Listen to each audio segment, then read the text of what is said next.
सभी साथियों को प्यार भरा नमस्कार, जय हिंद। कैसे हैं आप सभी लोग? उम्मीद करता हूं कि आप अच्छे हैं, मस्त हैं, स्वस्थ हैं, अपनी पढ़ाई को निरंतर आप लोग जारी रख पा रहे हैं। देखिएगा, आज अपन प्रारंभ करने वाले हैं राजस्थान की नदियां। बिल्कुल आप सही सुन पा रहे हैं, सही आप देख पा रहे हैं।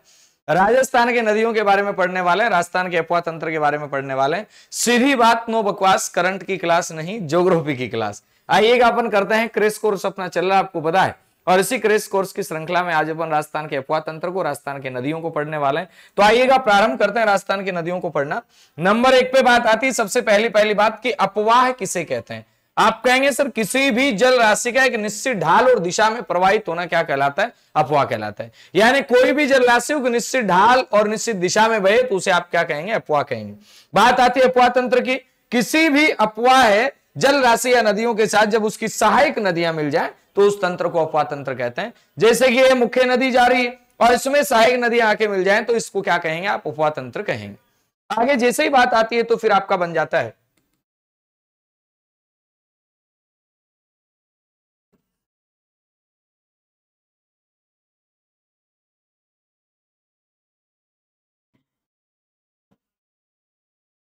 हाँ जी। तो अफवाह और अफवाह तंत्र के बाद में अब आगे चलेंगे अपन। तो राजस्थान की नदियां जो है इनका वर्गीकरण किया जाता है।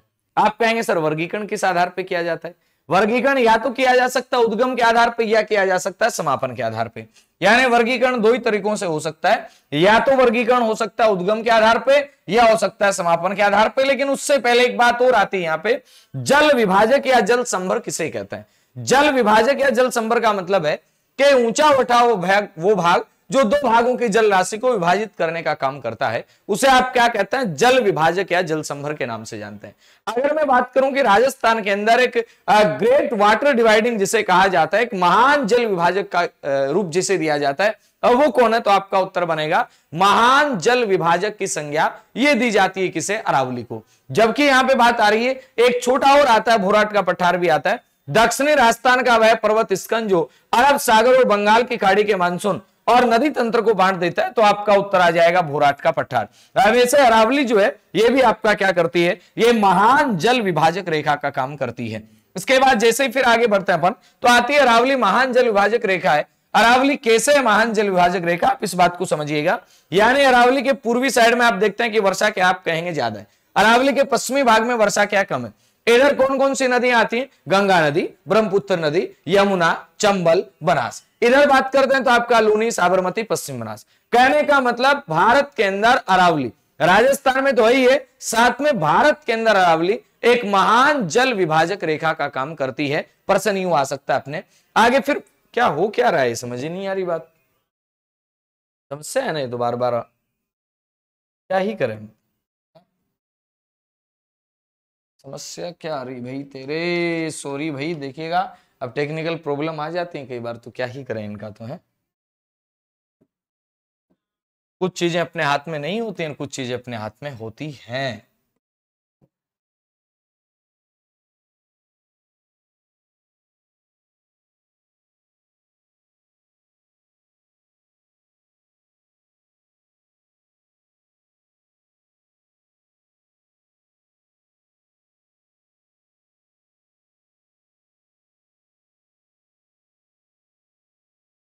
हाँ जी, अब आ जाएगा एक बात आती है जल ग्रहण क्षेत्र की। तो याद रखिएगा, जल ग्रहण क्षेत्र या कैचमेंट एरिया किसे कहते हैं?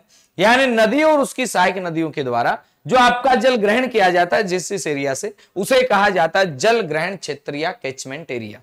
बात आती है पूर्णतः राजस्थान में जल ग्रहण क्षेत्र वाली नदियां कौन कौन सी हैं? याद रखिएगा, पूर्णतः अगर राजस्थान में जल ग्रहण क्षेत्र वाली नदियों की बात करें, एक बनास नदी आती है, बनास के बाद में लूनी नदी आती है, लूनी के बाद में चंबल, फिर माही आती है। पूर्णतः राजस्थान में जल ग्रहण क्षेत्र वाली जो नदियां, उनमें बनास, लूनी, फिर चंबल और फिर माही नदी आती है। आगे फिर बात आती है नदियों का क्रम अगर प्रतिशत के अनुसार आपसे पूछ लिया जाए तो याद रख लेना, चंबल नदी पहले नंबर पे आएगी, चंबल के बाद में लूनी, लूनी के बाद में माही, माही के बाद में साबरमती। चंबल, लूनी, माही, साबरमती किसके आधार पर? प्रतिशत के आधार पर पूछा जाए। तालाब, नदी, नाले, झरने, ये पूरा का पूरा सतही जल है और देश के कुल सतही जल का अगर आपसे पूछा जाए कि राजस्थान में कितना है, तो आपका उत्तर आएगा देश के कुल सतही जल का राजस्थान में 1 पॉइंट में 16% है। कितना है? 1 पॉइंट में 16%। इसके बाद फिर बात आती है देश के भूजल का राजस्थान में कितना है? 1.70% है। और राजस्थान में अगर आपसे पूछा जाए कि सर्वाधिक सतही जल वाली नदी कौन सी है, तो अपना उत्तर आएगा चंबल। राजस्थान में सर्वाधिक सतही जल वाली नदी कौन सी? आपका उत्तर आएगा चंबल है, यह सर्वाधिक सतही जल वाली नदी है। इसके बाद जैसे ही आगे बढ़ते हैं तो बात आती है उद्गम के आधार पर नदियों के 2 भाग बनते हैं। भाई या तो नदियां कहां से निकलती हैं? हिमालय से, और यह नदियां कहां से निकलती हैं? प्रायद्वीप भारत से।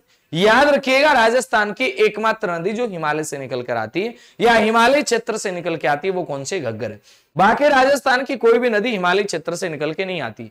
जबकि बात करें भारत के संगम में तो बहुत सारे नदियां हो जाएंगी। प्रायद्वीप भारत की बाकी सारी नदियां हैं, क्योंकि अरावली भी प्रायद्वीप भारत में आता है, चाहे विंध्याचल पर्वत की बात करें प्रायद्वीप भारत में आता है। और राजस्थान की नदियां या तो अरावली से निकलती हैं या फिर एमपी और गुजरात वाले क्षेत्रों से निकलती हैं। कहने का मतलब प्रायद्वीप भारत की नदियों में चंबल नदी तंत्र, बनास नदी तंत्र, माही नदी तंत्र, साबरमती, लूनी, पश्चिम बनास, यह आ जाएगा प्रायद्वीप भारत के नदी तंत्र में। और बात करें हिमालय नदी तंत्र में, यह आपका घग्गर नदी आएगी। यानी भारत के अंदर तो हिमालय नदियां बहुत सारी हैं, लेकिन राजस्थान के अंदर एक ही नदी है हिमालय से निकलने वाली, वो कौन सी? घग्गर नदी है। कौन सी नदी है? घग्गर नदी। हाँ जी बिल्कुल। हाँ आगे देखिएगा, लेकिन घग्गर नदी वर्षा ऋतु में प्रवाहित होती है, यह बड़ी महत्वपूर्ण बात है। फिर आगे प्रश्न बनेगा अपना, समापन के आधार पर नदियों को कितने भागों में बांटा जा सकता है? अपना उत्तर आएगा समापन के आधार पर नदियों को 3 भागों में बांटा जा सकता है। कितने भागों में? 3 भागों के अंदर बांटा जा सकता है। 3 भाग ये हैं कौन कौन से? नंबर 1 पे बात आती है अरब सागर की नदियां, नंबर 2 पे बात आती है बंगाल की खाड़ी की नदियां। कुछ नदियां ऐसी हैं जो अपना जल कहां लेके जाते हैं? अरब सागर में। और कुछ नदियां ऐसी हैं जो अपना जल कहां लेके जाते हैं? बंगाल की खाड़ी में। अरब सागर में लेके जाती हैं, बंगाल की खाड़ी में लेके जाती हैं। और कुछ नदियां ऐसी हैं जो ना ही तो लेके जाती अरब सागर में और ना ही लेके जाती बंगाल की खाड़ी में।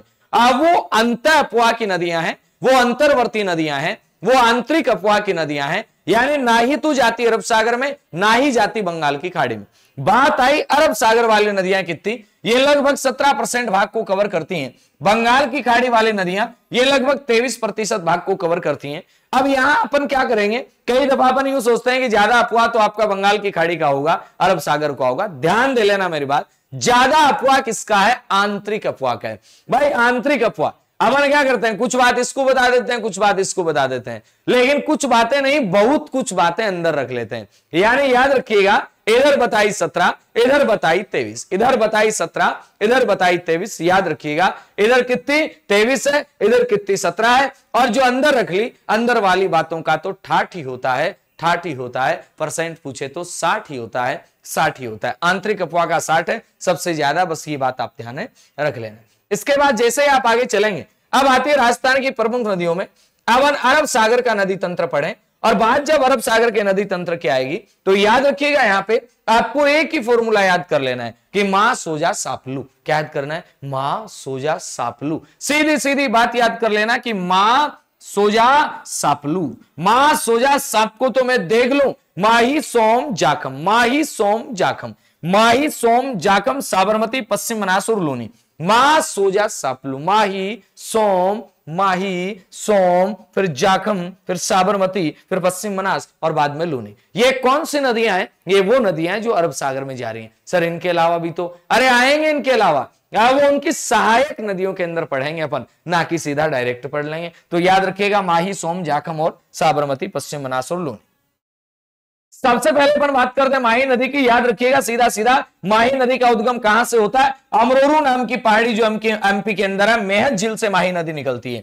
एमपी की मेहद झील से माही नदी निकली। बात आई कि माही नदी का उद्गम कहां से होता है? एमपी के अंदर होता है। एमपी में कहां से होता है सर? मेहंद झील से होता है। और यहां से नदी निकल के धीरे धीरे धीरे राजस्थान में आ रही है। राजस्थान के कौन से गांव में प्रवेश कर रही है? राजस्थान के बांसवाड़ा के खांदू गांव में प्रवेश करती है। और जैसे जैसे आगे बढ़ती है, करक रेखा को इसने काटा, और करक रेखा को काटने के बाद में दोबारा करक रेखा को काटा, अब ये गुजरात के अंदर बह रही है। और गुजरात में बहते बहते कहां चलेगी? तो आपका उत्तर आएगा खंबात की खाड़ी में चलेगी। सीधा याद रखना, उद्गम कहां से हुआ? मेहंद झील से। समापन कहां पे हो रहा है? खंबात की खाड़ी में। उद्गम हुआ कहां से? एमपी से। एमपी के बाद कहां भाई? राजस्थान में। राजस्थान के बाद कहां चलेगी? खंबात की खाड़ी में। ये वाली जो नदी है, इसी नदी के अंदर आकर एक नदी मिलती है जिसका नाम आता है जाखम, इसी नदी में एक नदी आकर मिलती है जिसका नाम आता है सोम, और ये तीन नदियों का त्रिवेणी संगम बन जाता है माही सोम जाखम। पर्सन बनेगा त्रिवेणी संगम बनता कहां पे? अपन कहेंगे सर डूंगरपुर में,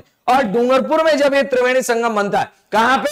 बेणेश्वर में। बेणेश्वर डूंगरपुर में त्रिवेणी संगम बनता है कौन कौन से नदियों का? माही का, सोम का, जाखम का। माही, सोम, जाखम तीनों नदियों का त्रिवेणी संगम कहां बनता है? आपका उत्तर आएगा बेणेश्वर डूंगरपुर में बनता है, और इसे कहा जाता है आदिवासियों का महाकुंभ। यहीं पे लगता है माघ पूर्णिमा को मेला, यहीं पे लगता है माघ पूर्णिमा को मेला, इसे आदिवासियों का महाकुंभ कहा जाता है। ये आदिवासियों की गंगा है, ये कांठल की गंगा है, ये वागड़ की गंगा है, ये दक्षिणी राजस्थान की स्वर्ण रेखा है। याद रखिएगा, आदिवासियों की गंगा माही, वागड़ की गंगा माही, कांठल की गंगा माही, पापा की गंगा, पापा की गंगा थोड़ी ना होती है, माही नहीं है, कहीं भूल भूल में बस माही माही माही। याद रखिएगा एक बात, प्रश्न नंबर 1 पे आया कि आदिवासियों की गंगा किसे कहते हैं? माही को कहते हैं। कांठल की गंगा किसे कहते हैं? माही को कहते हैं। वागड़ की गंगा किसे कहते हैं? माही को कहते हैं। दक्षिणी राजस्थान की स्वर्ण रेखा किसे कहते हैं?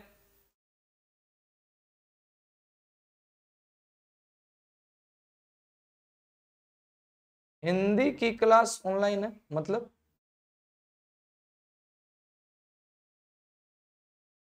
एक मिनट में देखता हूं, का यहां तो हिंदी वाली नहीं चल गई है।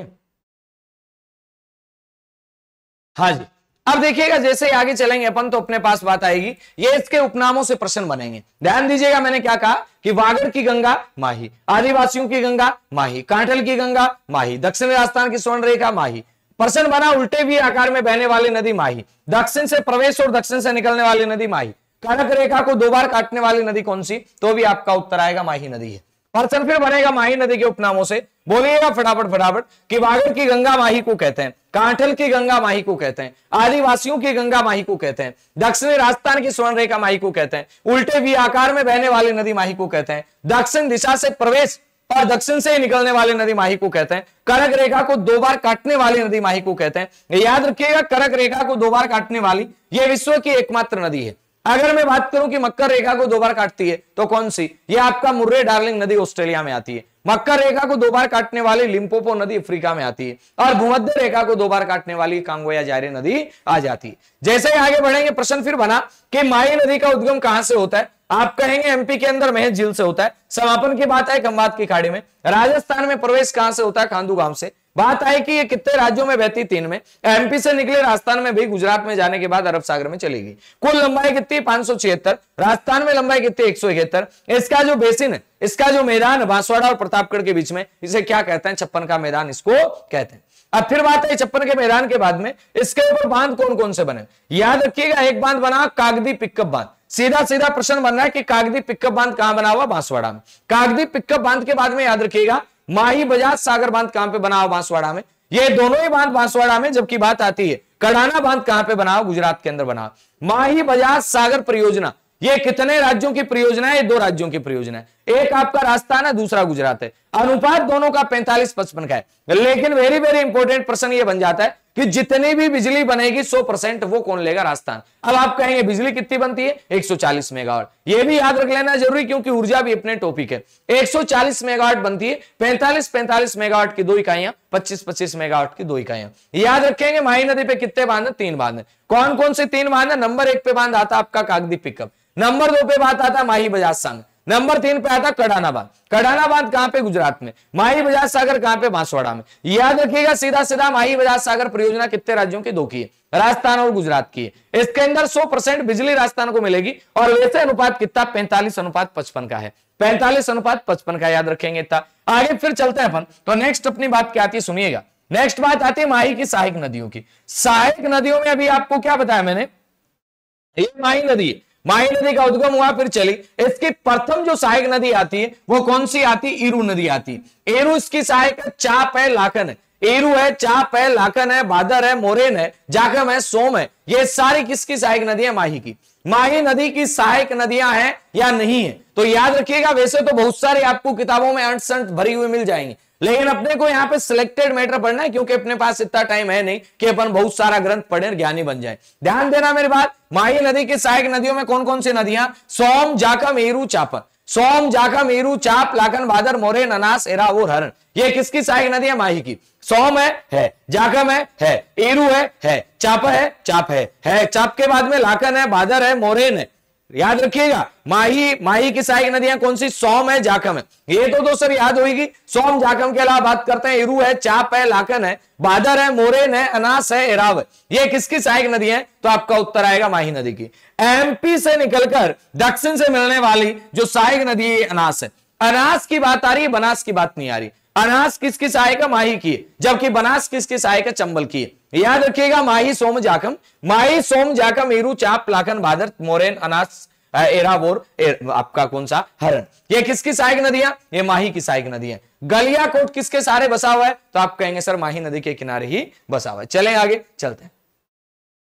आगे बात आती त्रिवेणी संगम बनता है। आप कहेंगे त्रिवेणी संगम ये आपका कौन सी नदियों के संगम पे बनता है? माही, सोम, जाखम पे। याद रखिएगा, बेणेश्वर डूंगरपुर में कौन से गांव में? नवाटपुरा में। मेला लगता है कब? माघ पूर्णिमा को। और इसे क्या कहते हैं? आदिवासियों का महाकुंभ कहा जाता है। इसके बाद जैसे ही आगे चले तो बांध की बात आ गई। बांध के बाद में अब आगे बढ़ेंगे, अपने पास आता है सोम नदी। याद रखिएगा, सोम नदी से प्रश्न बनेगा सीधा सीधा कि सोम नदी का उद्गम कहां से होता है? आपका उत्तर बनेगा सोम नदी का जो उद्गम है यह बिचमेड़ा की पहाड़ी से होता है। बिचमेड़ा की पहाड़ी से उद्गम होता है और समापन इसका कहां पे होता है? बेणेश्वर में। कहां? माही में। याद रखिएगा, सोम नदी का उद्गम कहां से हुआ? अपना उत्तर आएगा सोम नदी कहां से निकल के आती है? ये आपका बिचमेड़ा की पहाड़ी से निकल के आती है। प्रश्न फिर बनेगा इसका समापन कहां पे होता है? बेणेश्वर में। बेणेश्वर में किसमें जाके मिलती है? सीधा सीधा कहेंगे सर ये माही में मिलती है। अभ्यारण्य इसके किनारे कौन सा बना हुआ है? फुलवारी किनाल। और सोम नदी के ऊपर एक बांध बना हुआ है, सोम कागदर बांध। कहां पे बना सोम बांध? तो आप कहेंगे उदयपुर में। प्रश्न फिर बनने जा रहा है सोम कमला अंबा प्रोजेक्ट कौन से दो जिलों का है? एक उदयपुर का, एक डूंगरपुर का। सोम कमला अंबा प्रोजेक्ट याद कर लीजिएगा मेरे साथ साथ, कौन सा? उदयपुर और डूंगरपुर। कौन सा प्रोजेक्ट? सोम कमला अंबा प्रोजेक्ट कौन से दो? उदयपुर और डूंगरपुर। बात आती है सोम की सहायक नदियां। अब जाखम नदी ये डायरेक्ट आके इसमें नहीं मिलती है, ये सोम की सहायक नदी है। कहने का मतलब सोम की सहायक नदियों में जाखम आएगा, गोमती, टिड्डी, सारनी, झारनी, झुमरी। गोमती, टिड्डी, सारनी, झारनी, झुमरी किसकी सहायक नदियां? तो आपका उत्तर आएगा ये सोम की है। मैंने कहा माही की कौन सी है? माही के अंदर सोम है, जाखम है, भादर है, चाप है, ईरू है, लाखन है, मोरेन है, हरण है। ये सारी किसकी सहायक नदियां? ये है माही की सहायक नदियां। बात आ रही है सोम की, जाखम, गोमती, टिड्डी, सारनी, झारनी, झुमरी किसकी सहायक नदियां? ये है आपका सोम की सहायक नदी है। सोम नदी का उद्गम कहां से हुआ? बिचमेड़ा की पहाड़ी से। बोले तो बिचमेड़ा की पहाड़ी से उदयपुर से उद्गम होता है और समापन इसका कहां पे होता है? बेणेश्वर के अंदर होता है। बोले तो माही नदी के अंदर। चलें आगे अपन चलते हैं। अब जैसे ही आगे बढ़ेंगे अपने पास आएगा जाखम नदी।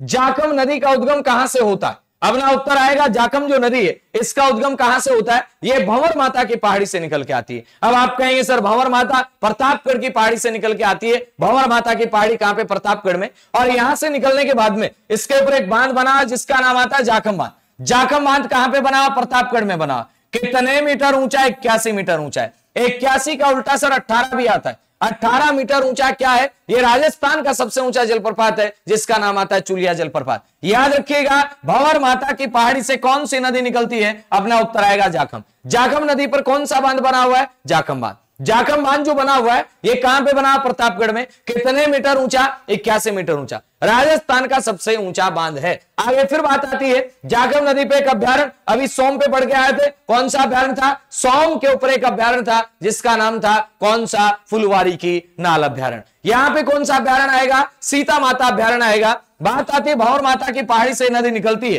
प्रतापगढ़ से। सहायक नदियां इसकी कौन सी हैं? सरमई, करमई, झरने, दो यहां पे लव और कुश। सहायक नदियां कौन सी? सरमई, करमई, झरने दो यहां पे आते हैं। कौन से? लव और कुश यहां पे झरने आ जाते हैं। चलें आगे अपन चलते हैं और बातचीत करते हैं आगे क्या ही अपनी बातें होने वाली हैं इनको अपन देखते हैं और चलते हैं आगे। ठीक है, हाँ जी।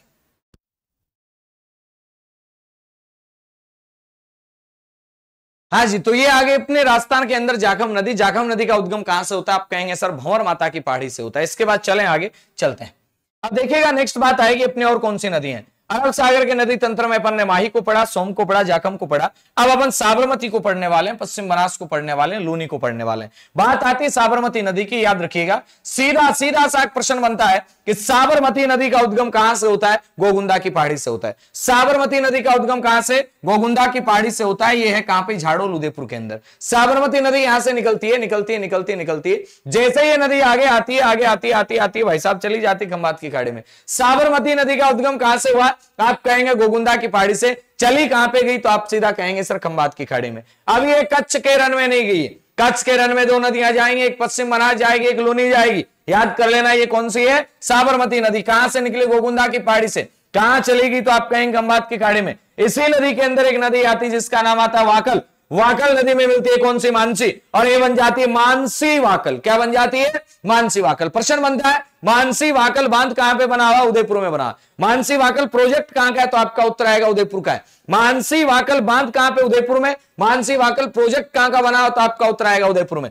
याद रखिएगा। इसके बाद जैसे आगे चलते हैं, ये वाकल नदी, ये मानसी नदी, ये नदी आगे चलेगी। इधर से एक नदी आती है सेई नदी, और सेई नदी जो आती है इस परियोजना से जमाई बांध को क्या होती है? जल की आपूर्ति होती है। सेई नदी के प्रोजेक्ट से जमाई बांध जो पाली में बना हुआ है उसे जल की आपूर्ति होती है, इतना याद रख लीजिएगा। आगे फिर बात आती है इस नदी की सहायक नदियों में हरनाव नदी,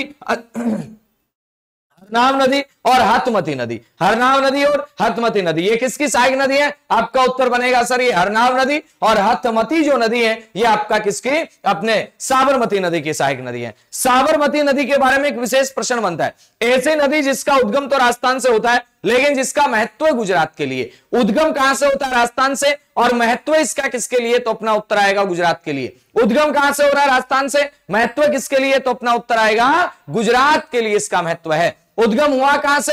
गोगुंदा झाड़ोल से हुआ। आगे चलते चलते चलते चलते खंबात की खाड़ी में चलेगी। गुजरात के गांधीनगर, ये कौन सी नदी पर? साबरमती पे। अहमदाबाद किस पे बसा हुआ है? साबरमती नदी पे बसा हुआ है। इतनी बातें आपको याद रखनी है। टोटल लेंथ कितनी है? 416। और राजस्थान में इसकी लेंथ कितनी आती है? 45 किलोमीटर। सहायक नदी याद कर लेना। एक तो पश्चिम बनास, पश्चिम बनास के अंदर सहायक नदियां कौन सी थी? बताइएगा फटाफट से, आगे आएगी सर। साबरमती में कौन सी है? याद करना, हरनाव और हथमती। जैसे ही आप चलेंगे पश्चिम बनास की ओर, साबरमती से पहले दो चीज और याद कर लो आप। साबरमती की सहायक नदियों में मेसवा है, याजम है, वेतक है, सेई है, हरनाव है, हथमती है, सेई है, मानसी है, वाकल है। ये किसकी सहायक नदियां? ये साबरमती की। मेन जो याद करनी है वो मानसी और वाकल याद कर लेना, हथमती और सेई याद कर लेना, हरनाव याद कर लेना। ये मेसवा, याजम, वेतक होती है तो अच्छी बात है, नहीं कोई दिक्कत नहीं है। आगे आती है मानसी वाकल प्रोजेक्ट। ये राजस्थान सरकार का हिंदुस्तान जिंक लिमिटेड का प्रोजेक्ट है। Mansi Wakal project very very important है, याद कर लेना। ये 70-30 का प्रोजेक्ट है। किस किस के बीच में?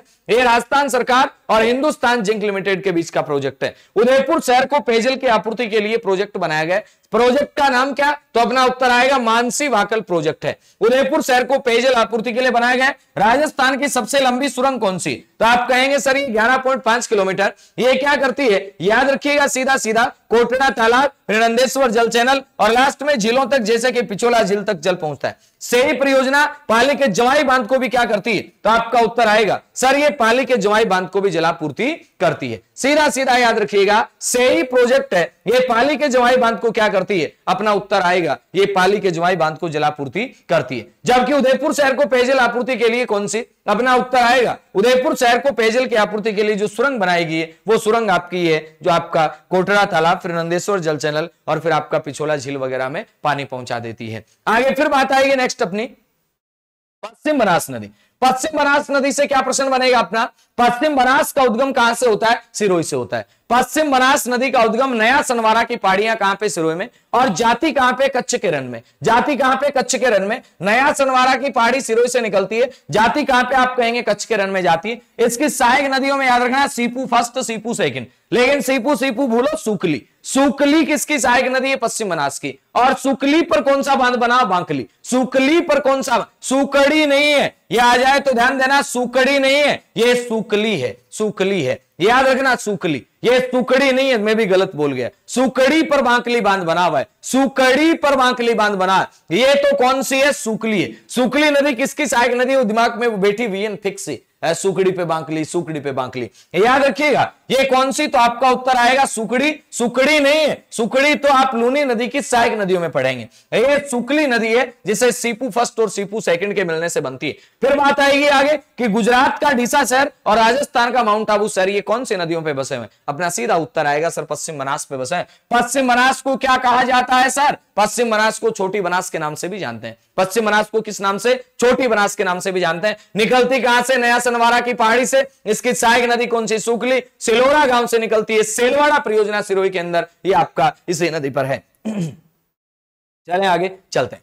आगे बात आती है लूनी नदी। सीधा सीधा याद रखना, ये अपनी अरावली आपको दिखी रही है। अरावली के अंदर आपका अजमेर आता है, बिल्कुल अजमेर आता है सर। अजमेर में नाग पहाड़ी भी आती, बिल्कुल आती सर। यहां से सरस्वती सागरमती नाम के दो नाले निकलते हैं, दो नाले यहां से निकलते हैं। और फिर कौन सी नदी बनती है? लूनी नदी। लूनी नदी बनती है और लूनी नदी कितने जिलों में बहती है? अजमेर से निकलेगी, नागौर में जाएगी, पाली में आएगी, जोधपुर, बाड़मेर, जालोर। कुल मिला के याद रखिएगा लूनी नदी 6 जिलों से बहती है। अजमेर, अजमेर के बाद नागौर, नागौर के बाद पाली, पाली के बाद जोधपुर, जोधपुर के बाड़मेर, बाड़मेर के बाद जालोर। याद रखना 6 जिलों से बहने वाली केवल एक नदी नहीं है, 3 नदियां। चंबल भी 6 से बहती है, बनास भी 6 से बहती है और लूनी भी 6 से बहती है। चंबल भी 6 से बहती है, बनास भी 6 से बहती है, लूनी भी। निकलती कहां से? नागपाड़ से निकलती है। याद रखिएगा सीधा सीधा, इसे लवणावती नदी कहते हैं, इसे मारवाड़ की गंगा कहते हैं, इसे मरु गंगा कहते हैं, आदि खारी आदि मीठी नदी कहते हैं। कालिदास ने इसको अंतः सलीला नदी कहा है, इसी को सिकारा नदी कहते हैं, इसे मरुद की वृद्धा कहा जाता है, इसे सर्गावती कहते हैं, इसे सागरमती कहते हैं। Sorry sorry sorry sorry sorry, क्या ही करें अब।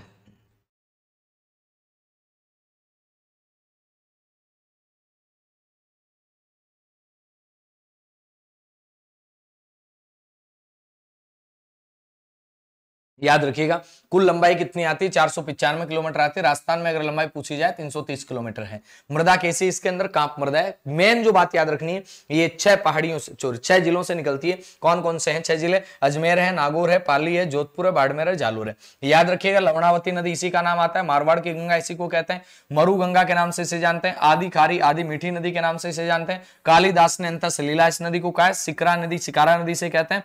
मरुद वृद्धा इसे कहा जाता है। सर्गावती से कहते हैं। सागरमती भी इसे ही कहते हैं। कौन सी नदी को? लूनी नदी को कहते हैं। आगे फिर प्रश्न बनने जा रहा है कि लूनी नदी की जो सहायक नदी है, लूनी नदी की जो सहायक नदियां याद रखिएगा कौन कौन सी? ये जैसे लूनी नदी आ गई, एक सागरमती एक सरस्वती नदी है, दोनों मिलकर के क्या बनती है? लूनी बनती है। लूनी अजमेर से निकल के कहां जाती है? नागौर में। नागौर के बाद कहां आती? पाली में। पाली के बाद कहां आती? जोधपुर। जोधपुर के बाद बाड़मेर। बाड़मेर के बाद जालोर और लास्ट में कहां चली जाती है? आपका उत्तर आएगा कच्छ के रण में। इसकी बहुत सारी सहायक नदियां, जैसे कि बात आती है लीलड़ी। लीलड़ी किसकी सहायक है? देखो D D D D D D D D आ जाए, वो किसकी सहायक होगी? लूनी की। चाहे लीलड़ी आ जाए, चाहे सुकड़ी आ जाए, चाहे मीठड़ी आ जाए, चाहे बांडी आ जाए और चाहे जवाईडी आ जाए। जवाईडी थोड़ी है, डी लगा दो, क्या दिक्कत आती? लीलड़ी सुकड़ी मीठड़ी बांडी, लीलड़ी सुकड़ी मीठड़ी बांडी, ये किसकी सहायक नदी है? लूनी की। लीलड़ी सुकड़ी मीठड़ी बांडी, बोलो लीलड़ी सुकड़ी मीठड़ी बांडी किसकी सहायक नदी है? ये लूनी नदी की सहायक नदी है। लीलड़ी लूनी नदी की सहायक नदी है। आगे बात करते हैं, गुहिया इसकी सहायक नदी है, बांडी इसकी सहायक नदी है, मीठड़ी इसकी सहायक नदी है, जवाई इसकी सहायक नदी है, सुकड़ी इसकी सहायक नदी है। खारी वेरी वेरी इंपॉर्टेंट है।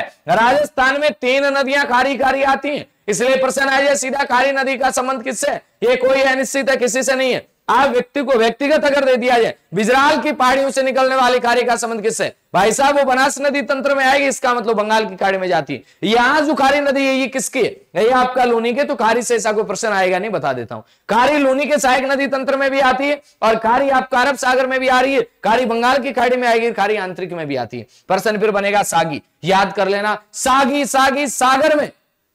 एक आएगा साबी, साबी, ये है सागी, सागी सागी सागर में, यानी सागी नदी है किस अपवाह तंत्र में आती है? तो आपका उत्तर आएगा अरब सागर में आती है। बस सीधी याद कर लेना। अरब सागर की बात आएगी तो आप लूनी याद करोगे। बात आती है लूनी में जितनी भी सहायक नदी है, ऐसे लूनी नदी आ रही है, सारी नदियां इधर से मिल रही है बाएं किनारे से। एकमात्र नदी है जो किधर से मिल रही है? दाहिने किनारे से। और वो नदी कौन सी सर? वो नदी कौन सी है? जोजड़ी नदी है। और जोजड़ी नदी का उद्गम कहां से होता है? याद रखिएगा नागौर के अंदर पांडलू या पोंडलू गांव से होता है। लूनी की एकमात्र सहायक नदी जो लूनी में दाहिने किनारे से मिलती है। बाकी लूनी की तमाम सहायक नदियां ये कौन से किनारे से मिल रही है? बाएं किनारे से मिल रही है। लेकिन लूनी की एकमात्र सहायक नदी जो दाहिने किनारे से मिलती है वो कौन सी है? तो आपका उत्तर आएगा सर वो नदी आपका जोजड़ी है। ये दाहिने किनारे से मिलती है जिसका उद्गम अरावली से नहीं होता, वो नदी कौन सी? आपका उत्तर आएगा वो जोजड़ी नदी है। हाँ जी, अब जैसे ही फिर आगे चलते हैं अपन, तो लूनी की सबसे बड़ी सहायक नदी की बात आती है। याद रखिएगा जवाई नदी लूनी की सबसे बड़ी सहायक नदी है। और इसी जवाई नदी के ऊपर याद रखिएगा जवाई बांध बना हुआ, जो कहां पे बना हुआ? पाली के अंदर बना हुआ है। और जवाई नदी की सहायक नदी सुकड़ी, सुकड़ी पे कौन सा बांध बना? बांकली। बांकली बांध कहां बना हुआ है? याद कर लेना, जालोर के अंदर है। सुकड़ी पर है, सुकली पर नहीं, गड़बड़ हो जाएगी। सुकड़ी पर बांकली बांध है। कारी आगे सागी आगे बात आती है बांडी नदी, इसके ऊपर कौन सा बांध है? हेमावास बांध बना हुआ। कहां पे? पालावास, पाली के अंदर बना, हमारे पास ही है। याद रखिएगा। इसके बाद में पिचियाक बांध कहां पे बना? जोधपुर के अंदर बना हुआ। याद रख लेना, महत्वपूर्ण अति महत्वपूर्ण प्रश्न है। क्या प्रश्न है? कि लूनी नदी के ऊपर एक सफाई का प्रोजेक्ट भी चलाया जा रहा है। लूनी नदी पर क्या चलाया जा रहा है? एक सफाई का प्रोजेक्ट भी चलाया रहा है। मेन बात याद करना, वाटर फ्रंट परियोजना भी आपका लूनी नदी पर चलाई जा रही है। इसके बाद में जैसे अपन लूनी से संबंधित और प्रश्नों की ओर आगे बढ़ते हैं, देखते हैं कौन कौन से प्रश्न आते हैं। हाँ जी, चलते हैं। अब देखिएगा इसके बाद में फिर आगे चलेंगे तो क्या बात आएगी अपनी, सुनिएगा। आगे आती है जवाई नदी। जवाई नदी का उद्गम कहां से होता है? वाह भाई साहब वाह, क्या बात है। जवाई नदी बात नाम आते इसका तो बड़ा आनंद हो जाता दिल। जवाई नदी पाली जिले की बाली तहसील के गोरियां गांव से निकलती है। जवाई नदी पाली जिले की बाली तहसील के गोरियां गांव से निकलती है, याद कर लेना। और बांकली जो है ये सुकड़ी नदी के ऊपर बांध बना, हेमावास बांध बांडी नदी पर बना, पिचियाक बांध जोधपुर में लूनी पर बना हुआ है, जवाई बांध पाली में बना। 1946 से लेकर 56 तक महाराजा उमेश सिंह ने बनवाया, जिसे मारवाड़ का अमृत सरोवर कहा जाता है। सही परियोजना से इसको जलापूर्ति होती है। आगे फिर बात आती है अपनी, नेक्स्ट क्या बात आएगी देखिएगा। अपन बात करते हैं लूनी नदी। लूनी नदी का जल बालोतरा से पहले क्या रहता है? तो आप कहेंगे सर मीठा रहता है। लूनी नदी का जल याद रखिएगा सीधा सीधा आता है कि लूनी नदी का जल ये बालोतरा से पहले क्या रहता है? तो आपका उत्तर आएगा लूनी नदी का जल बालोतरा से पहले। कहां से पहले की बात हो रही है? तो याद कर लेना, ये बालोतरा से पहले की बात हो रही है कि लूनी नदी का जल बालोतरा से पहले क्या रहता है? सीधा सीधा अपना उत्तर आएगा बालोतरा से पहले मीठा होता है और उसके बाद में क्या हो जाता है? याद रखिएगा, बालोतरा से पहले मीठा रहता है और उसके बाद में खारा हो जाता है। इसीलिए कहा जाता है आधी खारी आधी मीठी नदी। याद कर लेना, बालोतरा नदी तल के पेटे से नीचे, इसीलिए यहां पर बाढ़ आती है। दो शहर ऐसे हैं, एक हनुमानगढ़ जंक्शन, एक बालोतरा, दोनों अपने नदी तल के पेटे से नीचे, इसलिए बालोतरा में भी बाढ़ आती है। हनुमानगढ़ जो जंक्शन है वहां पे भी आपका बाढ़ आती है। बात आती है इसके अंदर प्रदूषण हो रहा है। प्रदूषण का कारण क्या है? एक तो कपड़ा उद्योग यहाँ का कारण है, एक रंगाई छपाई उद्योग यहाँ का प्रदूषण का कारण है, एक आपका रासायनिक अपशिष्ट है, इसके कारण प्रदूषण हो रहा है। बांडी नदी भी प्रदूषण का शिकार हो रही है। रेल या नाड़ा क्या है? वेरी वेरी इंपॉर्टेंट है। जालोर में नदी का अपवाह क्षेत्र ये क्या कहलाता है? रेल या नाड़ा कहलाता है। जब नाग पहाड़ पुष्कर में भारी वर्षा होती है तब बाढ़ कहां पे आती है? तो याद रखना बालोतरा में। आप कहेंगे सर क्यों आती है बालोतरा में बाढ़? बताया ना, क्योंकि ये नदी तल के पेटे से नीचे है। बारिश कहां पे होगी? आप कहेंगे नागौर में होगी। बाढ़ कहां पे आएगी? बालोतरा में आएगी। आधी खारी आधी मीठी नदी से कहते हैं। बात करें तो लूनी कितने जिलों में बहती है? 6 जिलों में। अजमेर है, नागौर है, पाली है, जोधपुर है, बाड़मेर और जालोर है। अजमेर है, पाली है, अजमेर है, नागौर है, पाली है, जोधपुर है, इसके बाद में आपका बाड़मेर है, बाड़मेर के बाद जालोर। कितने जिलों में? 6 जिलों में। कौन सी नदी? लूनी। इसके बाद बात आती है अपने बंगाल की खाड़ी के नदी तंत्र में। याद कर लीजिएगा, महत्वपूर्ण बातें यहां बता देता हूं। चंबल जो नदी है इसको लेकर के बड़े ही अच्छे प्रश्न बनेंगे। चंबल नदी को क्या कहा जाता है? चंबल नदी को चरमनवती नदी कहते हैं, चंबल नदी को मालव गंगा कहते हैं, चंबल नदी को मालवा की गंगा कहा है, चंबल नदी को राजस्थान की कामधेनु कहते हैं, चंबल नदी को ही क्या कहा जाता है? सदावाहिनी नदी कहा जाता है। राजस्थान के संगम में 2 नदियां सदावाहिनी है, एक माही नदी सदावाहिनी, एक आपका चंबल नदी है। राजस्थान के संगम में 2 नदियां सदावाहिनी है। कौन कौन सी? एक तो माही और एक चंबल। याद कर लेना, राजस्थान के संदर्भ में अगर सदावाहिनी नदियां पूछी जाए, एक तो माही नदी प्लस के अंदर कौन सी नदी? चंबल नदी। कैसी है भाई साहब? तो याद कर लेना, ये सदावाहिनी नदियां हैं। वैसे तो हालांकि कोई जरूरी नहीं है प्रायद्वीप पठार की नदियां सदावाहिनी, लेकिन जब राजस्थान की बात की जा रही है तो राजस्थान के संगम में यही सदावाहिनी नदियां हैं। कौन कौन सी? एक तो आपका चंबल, एक आपका कौन सी? माही नदी। बात आती है इसका उद्गम कहां से होता है? जानापाव की पहाड़ी से। जानापाव की पहाड़ी कहां पे? एमपी के अंदर। समापन कहां पे होता है? यमुना के अंदर। यमुना बोले तो यूपी के अंदर जाके। यमुना किसमें मिल जाती है? गंगा में मिल जाती है। बात आती है कितने राज्यों में बहती है? ये नदी 3 राज्यों में बहती है। एमपी में बहती है, राजस्थान में बहती है, यूपी में बहती है। एमपी से इसका उद्गम होता है, राजस्थान में बहती है और यूपी में जाके मिल जाती है। ध्यान देना, वेरी वेरी इंपॉर्टेंट प्रश्न है। एकमात्र नदी जो अंतरराज्यीय सीमा बनाती है राजस्थान और एमपी की। राजस्थान से संबंधित एकमात्र नदी जो क्या करती है, अंतरराज्यीय सीमा बनाती है। किस किस के बीच में? ये राजस्थान और एमपी के बीच में अंतरराज्यीय सीमा बनाती है। कौन सी नदी की बात कर रहे हैं? चंबल नदी की बात कर रहे हैं। चंबल नदी का उद्गम जनापाव की पहाड़ी से हुआ, समापन यमुना में हुआ। एमपी, राजस्थान, यूपी में बह रही है। बात करते हैं कि उद्गम से चली। ये नदी उद्गम से चलती है, उद्गम के बाद में 315 किलोमीटर बहती है, फिर राजस्थान में एंट्री करती है। चंबल है, चंबल है, च से चौरासीगढ़, च से चित्तौड़गढ़, च से चौरासीगढ़, च से चित्तौड़गढ़, च से ही चुलिया जलप्रपात, च से चौरासीगढ़, च से चित्तौड़गढ़, च से चुलिया जलप्रपात। याद कर लेना। चंबल नदी कहां से उद्गम हुआ? इसका उद्गम होता है जनापाव की पहाड़ी से। जनापाव की पहाड़ी एमपी में चंबल नदी आती है। ये प्रवेश कहां पे करती है? अपने राजस्थान में। तो याद कर लीजिएगा, चौरासीगढ़ चित्तौड़गढ़ में प्रवेश करती है। चौरासीगढ़ चित्तौड़ में प्रवेश करने के बाद नदी आगे बढ़ती है। आगे बढ़ते बढ़ते नदी कहां जाती है? तो अपना सीधा उत्तर आएगा, चौरासीगढ़ के अंदर प्रवेश करने के बाद में नदी अब आगे कहां जाती है? आगे और भी जिलों में जाएगी, लेकिन याद कर लेना यहीं पर चुलिया जलप्रपात बना। च से चौरासीगढ़, च से चुलिया, च से चौरासीगढ़, च से चुलिया। याद कर लेना, चुलिया जलप्रपात बड़ा है। राजस्थान में पूर्ण रूप से 135 किलोमीटर बहती है, उसके बाद में 241 किलोमीटर की सीमा बनाती है, और शेष किधर चली जाती है? तो आपका उत्तर आएगा, शेष आपका यूपी में चली जाती है। याद कर लेना, 966 किलोमीटर है, कई जगह 965 है, और कई किताबों में आपको 1035 भी मिल जाएगा, लेकिन अभी तक जो कंपटीशन में आता है ये आपका 966 ही आता है। चलें आगे चलते हैं। बात आती है इसकी सहायक नदियों में। अब बड़ा ही ध्यान से मैं थोड़ा स्पीड को डाउन करूंगा, क्योंकि अब इतनी ज्यादा स्पीड भी नहीं कि समझ ही नहीं आए। ध्यान देना है, चंबल नदी। चंबल नदी कहां से निकली? तो आपका उत्तर आएगा सर ये एमपी के अंदर निकली, जानापाव की पहाड़ी से। अब इसमें कौन सी नदी मिली? क्षिप्रा नदी मिली। चंबल की पहली सहायक नदी कौन सी? क्षिप्रा है। क्षिप्रा सर वही नदी जिसके ऊपर कौन सा बसा? उज्जैन बसा हुआ है। अब चंबल नदी राजस्थान में प्रवेश कहां करती है? आपका उत्तर आएगा चौरासीगढ़ में। चौरासीगढ़ में प्रवेश करने के बाद में इसमें एक और नदी मिलती है जिसका नाम आता है बामनी। बामनी नदी और चंबल नदी के संगम पर, चंबल और बामनी के संगम पर भैंसरोडगढ़ दुर्ग बना हुआ है। याद कर लेना, राजस्थान के अंदर पहली सहायक नदी मिलने वाली बामनी है। इसके बाद में एक नदी मिलती है इज नदी, इसके बाद में एक नदी मिलती है गुंजाली। कोई ज्यादा खास नहीं, इज नदी गुंजाली कोई याद करने की जरूरत नहीं। आगे बढ़ रहे हैं, आगे बढ़ रहे हैं। इधर से आपका एक नदी आती आहू नदी। आहू नदी कहां से निकलती है? सुसनेर एमपी से। आहू नदी कहां से निकलती है? सुसनेर एमपी से निकलती है। काली सिंध कहां से निकलती है? बागली गांव एमपी से निकलती है। काली सिंध कहां से? बागली गांव एमपी से। आहू नदी कहां से निकलती है? सुसनेर एमपी से निकलती है। आहू और काली सिंध का क्या हो जाता है? संगम। संगम हो जाता है नंदपुर झालावाड़ के अंदर। कहां पे? नंदपुर झालावाड़ के अंदर क्या हो जाता है? सॉरी, गागरोन दुर्ग झालावाड़ में क्या हो जाता है? संगम। नंदपुर झालावाड़ से तो प्रवेश करती है आहू नदी, जबकि बिंदा गांव से प्रवेश कौन सी करती है? काली सिंध। बिंदा गांव से प्रवेश कौन करती है? काली सिंध करती है। और ये आपका आहू और काली सिंध दोनों का संगम कहां पे हो जाता है? गागरोन दुर्ग में हो जाता है। जैसे फिर आगे चलते हैं, गागरोन दुर्ग कौन सी दो नदियों के संगम पे बना? आपसे पूछा जाए तो आपका उत्तर क्या आएगा? आहू और काली सिंध के संगम पर। आगे जैसे ही बढ़ रहे हैं तो यहां से एक नदी आती है घोड़ा पछाड़। कौन सी नदी? घोड़ा पछाड़। यहीं पे एक नदी आती है अजनार। जब ये दोनों नदियां मिल जाती हैं तो परवन बनती है। आहू आ गई, काली सिंध आ गई, अब परवन है। परवन नदी कौन सी दो नदियों से? एक घोड़ा पछाड़ और एक अजनार। जैसे ये परवन आगे बढ़ती है, खड़ी बोर झालावाड़ के अंदर प्रवेश करती है। खड़ी बोर झालावाड़ में क्या करती है? परवन प्रवेश करती है। आगे जैसे ही बढ़ती है तो वैसे शेरगढ़ दुर्ग बारां का इस नदी के किनारे पर बना, और रामगढ़ क्षेत्र के अंदर ये आपका किसमें मिल जाती है? तो आप कहेंगे काली सिंध में मिल जाती है। जैसे फिर काली सिंध क्या करती है? काली सिंध आहू का जल लेकर के, काली सिंध खुद का जल लेकर के, काली सिंध परवन का जल लेकर के, और फिर नानेरा नाम का एक गांव आता है कोटा के अंदर, वहां जाके चंबल में मिल जाती है। याद कर लेना, परवन नदी के ऊपर शेरगढ़ अभ्यारण्य बना हुआ है। शेरगढ़ दुर्ग यहीं पे, शेरगढ़ अभ्यारण्य यहीं पे, पर्सन फिर बनेगा। एक शेरगढ़ दुर्ग धौलपुर के अंदर भी आता है, वो अलग है।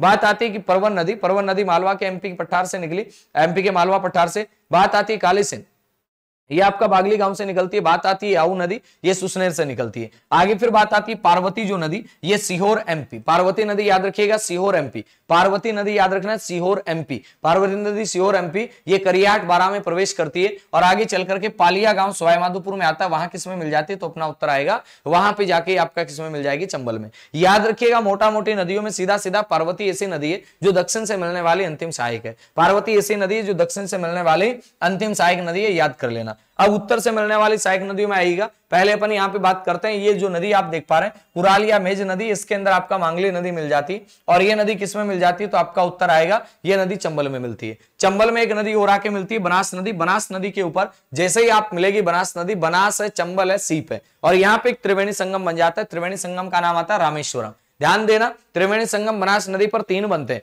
अभी बनास की डिटेल करेंगे तब पढ़ेंगे। यहां तो आपको इतना ही याद करना है कि ये नदी कौन सी, चंबल, चंबल में क्षिप्रा नदी मिलती है, इधर से आहू, आहू के बाद काली सिंध, काली सिंध के बाद परवन, परवन के बाद में याद रखना पार्वती। आहू नदी ये सुसनेर से निकलती है, राजस्थान में प्रवेश कहां करती है, अनंतपुर में। काली सिंध कहां से निकलती है, बागली गांव एमपी से, राजस्थान में प्रवेश कहां करती है, बिंदा गांव में। आगे बात आती है परवन, परवन में याद रखिएगा मालवा के पठार से निकली, घोड़ा पछाड़ अजनार के बलने से, खड़ी बोर में आपका क्या होता है, इसका प्रवेश होता है। पार्वती आपका करियाट बारा में प्रवेश करती है। प्रवेश वाली बात कतई को जरूरी नहीं है, केवल ये डिटेल की क्लास में लिखवाई गई है। आगे फिर बात करते हैं तो यहां याद रखना आहू और काली सिंध के संगम पे गागरोन दुर्ग बना हुआ है, इधर से आपका इसके संगम पे सरगुड, महत्वपूर्ण बात है। दोनों नदियां रामगढ़ में मिलती हैं, फिर आगे नानेरा गांव के अंदर जाकर ये आपका चंबल में मिल जाती है। पार्वती नदी पालिया गांव सवाईमाधोपुर में जाके समाप्त होती है। बनास संबल शिव का त्रिवेणी संगम रामेश्वरम में बनता है। फिर बात आती है भीमगल जलप्रपात, चलो मांगली नदी छोड़ो, सीधा सीधा याद कर लेगा, बिजोलिया क्षेत्र से कुरालिया मेज नदी निकलती है, जो किसमें जाके मिलती है, अपना उत्तर आ जाएगा, चंबल में जाके मिलती है। चलो इस डायग्राम के बाद में अब आगे बढ़ते हैं तो अपने पास बात आता है चंबल नदी कितने जिलों में बह रही है। अपना उत्तर आएगा सर चंबल नदी 6 जिलों में बह रही है। कौन कौन से 6 जिले हैं, चित्तौड़गढ़, कोटा, बूंदी, कोटा। अब आप कहेंगे सर 2 बार कैसे आ गया, 2 बार आ गया ना, कहां दिक्कत आ रही, चित्तौड़गढ़ से कोटा में की, कोटा से बूंदी में की, बूंदी से वापस कोटा में है। फिर आपका सवाईमाधोपुर, करौली और धौलपुर, और धौलपुर के बाद नदी कहां चली जाती है, यूपी के अंदर चली जाती है। उद्गम इसका एमपी से हुआ, राजस्थान में बहती है, और बाद में आपका समापन कहां पे हो जाता है, यूपी के अंदर यमुना नदी में हो जाता है। ये राजस्थान की एकमात्र नदी जहां पर आपका हैंगिंग ब्रिज या झूलता हुआ पुल बना है। याद रखिएगा चंबल नदी पे कहां, कोटा में बना, घड़ियालों के लिए प्रसिद्ध नदी, राष्ट्रीय चंबल अभ्यारण्य यहाँ पे बना, और यह नदी अंतरराज्यीय सीमा बनाती है। कैसी सीमा बनाती है, अंतरराज्यीय सीमा बनाती है। आगे बात आती है चंबल नदी राजस्थान की सबसे लंबी नदी है। राजस्थान में पूर्ण भाव की दृष्टि से सबसे लंबी नदी पूछी जाए तो आपका उत्तर आएगा बनास। राजस्थान में पूर्ण भाव की दृष्टि से सबसे लंबी नदी कौन सी है, तो आपका उत्तर आएगा बनास नदी। यह नदी अवनलिका अपर्दन, गलीय अपर्दन के लिए जानी जाती है। कौन सी नदी, तो अपना सीधा सीधा उत्तर बनेगा कौन सी नदी जो अवनलिका अपर्दन या गलीय अपर्दन के लिए जानी जाती है, तो याद रखिएगा गलीय अपर्दन के लिए, अवनलिका अपर्दन के लिए जो नदी जानी जाती है वो नदी आपका चंबल नदी है। इसके परिणाम स्वरूप क्या होता है, तो आप कहेंगे अवनलिका अपर्दन के परिणाम स्वरूप बीएड बनते हैं। बीएड बोले तो जिसे अपन क्या कहते हैं, बेडलैंड टोपोग्राफी कहते हैं, जिसे अपन क्या कह सकते हैं, बेडलैंड टोपोग्राफी कह दो, चाहे आप उत्खात स्थलाकृति कह दो। क्षेत्र के हिसाब से सवाईमाधोपुर में ज्यादा, प्रतिशत के हिसाब से धौलपुर में। याद रखना बेडलैंड टोपोग्राफी को करौली में क्या कहते हैं, डांग कहते हैं, और डांग की रानी अगर पूछी जाए तो किसे कहते हैं, करौली को कहते हैं। इस नदी की अपवाह प्रणाली कैसी है, तो आपका उत्तर आएगा वर्षाकार। सर्वाधिक सतही जल की उपलब्धता उपयोगिता की दृष्टि से सबसे ज्यादा महत्वपूर्ण नदी कौन सी, चंबल है। सर्वाधिक कंदराओं वाली नदी अगर आपसे पूछ ली जाए तो कौन सी आएगी, चंबल आएगी। ये नदी राजस्थान में प्रवेश से पहले चौड़ी घाटी में बहती है, फिर आपका कोटा तक संकीर्ण घाटी में बहती है। कोटा बूंदी के केशोराय पाटन के पास में यह नदी क्या बनाती है, गहरा गार्ज बनाती है। अपर्दन करती है लंबवत तो गहरा गार्ज बन जाता है, याद कर लीजिएगा। 4 इसके ऊपर बांध बने हुए, चारों बांध 100 किलोमीटर के दायरे में बने हैं। कितने किलोमीटर के दायरे में, 100 किलोमीटर। याद रखना चारों बांध कौन कौन से हैं। नंबर 1 पे बात आती है गांधी सागर। गांधी सागर कहां पे बना सर, ये एमपी में बना। 23 मेगावाट की 5 इकाइयां यहां पे लगी हुई। 23 मेगावाट की कितनी इकाइयां, 5 इकाइयां यहां पे लगी हुई, 115 मेगावाट बिजली बनती है। राणा प्रताप सागर बांध 43 मेगावाट की 4 इकाइयां लगी, 172 मेगावाट बिजली बनती है। आगे चलते हैं तो जवाहर सागर बांध 33 मेगावाट की 3 इकाइयां, 99 मेगावाट बिजली बनती है। और बात आती है कोटा बैराज की, यहां विद्युत उत्पादन नहीं किया जाता है। कोटा बैराज में विद्युत उत्पादन नहीं किया जाता है, याद रखिएगा। बैराज का नाम ही क्या, बैराज का नाम जो कर्जा सिंचाई के उद्देश्य से बनाया जाए। राजस्थान का सबसे ऊंचा जलप्रपात कौन सा, चूलिया है। चूलिया जलप्रपात कितना ऊंचा, 18 मीटर है। याद कर लेना, चैचा चंबल है, 4 बांध है, चैचा चंबल है, 4 बांध है, 84गढ़ में प्रवेश करती है, और चैसे चूलिया जलप्रपात सबसे ऊंचा जलप्रपात है। नंबर 1 पे गांधी सागर बांध आता है, राणा प्रताप सागर आता है, जवाहर सागर आता है, और कोटा बैराज आता है। आगे फिर बात आती है अपनी, तो अपने पास आता है बामनी नदी। बामनी नदी का उद्गम कहां से होता है, हरिपुरा चित्तौड़गढ़ से होता है, और समापन कहां पे होता है, भैंसरोडगढ़ में होता है। चंबल और भैंसरोडगढ़, चंबल और बामनी के संगम पे कौन सा किला, भैंसरोडगढ़ बना हुआ है। चंबल बामनी के संगम पे भैंसरोडगढ़ दुर्ग बना हुआ है। चंबल के राजस्थान में प्रथम सहायक नदी बामनी है, और बेंगू बामनी नदी के किनारे। मेज नदी की बात आती है, प्रारंभिक नाम इसका कुराल होता है, उद्गम बिजोलिया की पहाड़ी से होता है। आगे बात आती है समापन इसका चंबल में होता है, और बांध इसके ऊपर गुड़ा बांध बना। सहायक नदी कौन सी, इसकी मांगली। मांगली नदी पे कौन सा प्रपात, तो आप कहेंगे भीमलत जलप्रपात बना हुआ है। इसके बाद फिर बात आती है पार्वती नदी की। उद्गम कहां से होता है, सीहोर क्षेत्र एमपी से होता है। राजस्थान में प्रवेश कहां करती है, करियाट बारा में करती है। समापन इसका कहां पे होता है, पालिया गांव में, सवाईमाधोपुर चंबल नदी। यह नदी राजस्थान मध्य प्रदेश की 2 बार सीमा बनाती है। वेरी वेरी इंपॉर्टेंट फैक्ट से याद कर लेना। सहायक नदियां रेतीली, अंधेरी, बेंथली, बिलास। ये प्रोजेक्ट भी आएंगे लासी, ये पार्वती नदी के। परवा नदी उद्गम कहां से होता है? मालवा पठार। मैं फिर कह रहा हूं, इनको कोई ज्यादा याद करने की आवश्यकता नहीं, बस वो एक मैप देख लेना। राजस्थान में प्रवेश खड़ीबोर झालावाड़ में होता है। शेरगढ़ में देव और शेरगढ़ अभ्यारण्य इसी नदी के किनारे। परवन और काली खोह के संगम पर मनोहर थाना दुर्ग। परवन और काली खो के संगम पर, खाली खो के संगम पर, आऊ और काली सिंध के संगम पे गागरोन दुर्ग बना हुआ है। सहायक नदी निमाज धार छापी, निमाज धार और छापी। इसके बाद बात करते हैं काली सिंध। उद्गम कहां से होता है? वागली गांव एमपी से होता है। राजस्थान में प्रवेश कहां करती है? बिंदा गांव झालावाड़ में। समापन चंबल में होता है, नानेरा गांव में। बात आती है सहायक नदी आहू, परवन, उजाड़, चंद्रभागा। काली सिंध चंबल की दक्षिण से मिलने वाली सबसे बड़ी सहायक नदी, वेरी वेरी इंपॉर्टेंट है। चंबल की सबसे बड़ी सहायक नदी बनास है, लेकिन यहाँ स्पेशल पर्टिकुलर पूछा जाए दक्षिण से मिलने वाली, तो आपका उत्तर आएगा काली सिंध है। फिर बात आती है आहू नदी, उद्गम सुसनेर से होता है, समापन गागरोन में होता है। राजस्थान में प्रवेश नंदपुर गांव झालावाड़ से। सहायक नदी पीपलाद है और कुन्नू भी चंबल की सहायक नदी है। फिर आगे बात करते हैं अपन, तो अपने पास आती है बनास नदी। कौन सी नदी आती है? तो भाई साहब गौर कर लेना, बनास नदी आती है। बनास नदी को क्या कहा जाता है सर? वन की आशा कहते हैं, वर्णाशा कहते हैं, वशिष्ठी कहते हैं। बनास नदी को वन की आशा, वर्णाशा, वशिष्ठी कहा जाता है। याद रखिएगा, बनास नदी 6 जिलों में बहती है। और वैसे तो आपको बताया 3 नदियां 6 जिलों में, एक चंबल भी 6 जिलों में, बनास भी 6 जिलों में, और आपका लूनी भी 6 जिलों में। बात आई कि बनास कौन से 6 जिले? उद्गम इसका कहां से होता है? खमनोर की पहाड़ी, राजसमंद से होता है। समापन इसका रामेश्वरम, सवाईमाधोपुर में होता है। कुल लंबाई इसकी कितनी? 480 किलोमीटर है। याद कर लेना, पूर्ण भाव की दृष्टि से राजस्थान की सबसे लंबी नदी कौन सी है? तो अपना उत्तर आएगा पूर्ण भाव की दृष्टि से राजस्थान की सबसे लंबी नदी, अपना सीधा सीधा उत्तर आएगा पूर्ण भाव की दृष्टि से राजस्थान की सबसे लंबी नदी बनास है। अपवा प्रतिरूप इसका कैसा? सर्पिलाकार है, जबकि चंबल का अपवा प्रतिरूप कैसा है? चंबल का अपवा प्रतिरूप कैसा? तो आपका उत्तर आएगा वर्षाकार। वृक्षाकार किसका है? चंबल का। आगे फिर बात आ रही है 6 जिले कौन से हैं? राजसमंद, राजसमंद के बाद में चित्तौड़, चित्तौड़ के बाद में भीलवाड़ा, भीलवाड़ा के बाद में अजमेर, अजमेर के बाद में टोंक, टोंक के बाद सवाईमाधोपुर। याद रखना, राजसमंद, राजसमंद के बाद चित्तौड़, चित्तौड़ के बाद भीलवाड़ा, राजसमंद नीचे आए चित्तौड़, चित्तौड़ के बाद भीलवाड़ा, भीलवाड़ा के बाद अजमेर, अजमेर के बाद टोंक, टोंक के बाद सवाईमाधोपुर। इसीलिए तो सर्पिलाकार है। पहले राजसमंद, राजसमंद से चित्तौड़, चित्तौड़ से फिर ऊपर गए भीलवाड़ा, भीलवाड़ा से अजमेर, अजमेर से टोंक और टोंक से सवाईमाधोपुर। याद कर लीजिएगा, सीधी सीधी बात। आगे फिर प्रश्न बनता अपना कि ये बनास नदी का पूरा डायग्राम, या फिर मैं थोड़ा सा धीरे आऊंगा, देखना।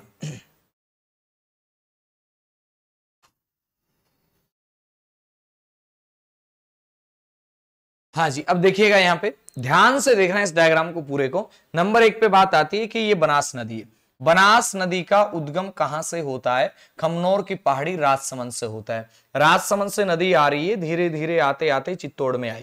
ध्यान देना मेरी बात पर, चित्तौड़ के बाद में नदी भीलवाड़ा में आई। जैसे ही नदी भीलवाड़ा में आती है, जैसे ही नदी भीलवाड़ा में आती है, इधर से एक नदी आती है जिसका नाम आता है आयड़। आयड़ नदी है, प्रारंभ में आयड़ होती है, बाद में यह नदी आपका क्या बन जाती है? बेड़च बन जाती है। आयड़ नदी कहां की गिरती है? तो आप कहेंगे उदय सागर झील में। आयड़ नदी ही क्या है? बेड़च नदी है। आहड़ सभ्यता किसके किनारे? आयड़ नदी के किनारे। वाजन गुजरी किसकी सहायक नदी है? आयड़ की। अब आगे बेड़च और गंभीरी, बेड़च और गंभीरी, ये बेड़च है, ये गंभीरी है, और बेड़च और गंभीरी इन दोनों नदियों का संगम कहां पे होता है? चित्तौड़गढ़। बेड़च है, गंभीरी, गंभीर होके बेड़ तोड़ दिया, गंभीर होके बेड़ तोड़ दिया। याद रखना, गंभीरी और बेड़च, चित्तौड़गढ़। निम्बा हेड़ा में प्रवेश करती गंभीरी, जावरा की पहाड़ी एमपी से निकलती है। ये आई बेड़च, मेनाल, बनास। बनास, बेड़च, मेनाल का त्रिवेणी संगम हो गया, और ये मेनाल का त्रिवेणी संगम बनास, बेड़च, मेनाल। ध्यान देना मैं क्या कर रहा हूं, बनास का, बेड़च का, मेनाल का, तीनों का। आप कहें गंभीरी, गंभीरी तो मिल गए ना बेड़च में।